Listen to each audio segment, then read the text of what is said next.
Hi friends, ఇవాళ big boss హౌస్లో అందరూ ఫుల్గా రెడీ అయి కూర్చున్నారు. నాగార్జున విత్ వైఫ్ కూడా ఇవాళ వచ్చారు. అమలా నాగార్జున ఒక సాంగ్కి డ్యాన్స్ కూడా చేశారు. తర్వాత మన కళ్యాణ్ అండ్ తనూజాలు కూడా డ్యాన్స్ చేశారు. దివ్య ఇమ్ము డ్యాన్స్ చేశారు.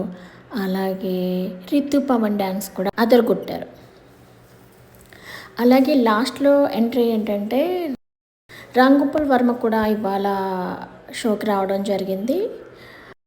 శివ మూవీ గురించి వీళ్ళందరూ వచ్చినట్టు తెలుస్తుంది. సో ఇవాళ షో ఎలా ఉండబోతుందో ఇవాళ 9కి చూద్దాం. అలాగే నా రివ్యూ మీకు నచ్చినట్టయితే నా ఛానల్ని సబ్స్క్రైబ్ చేసుకోండి. కామెంట్స్లో మీ అభిప్రాయాన్ని షేర్ చేయండి. Thank you for watching.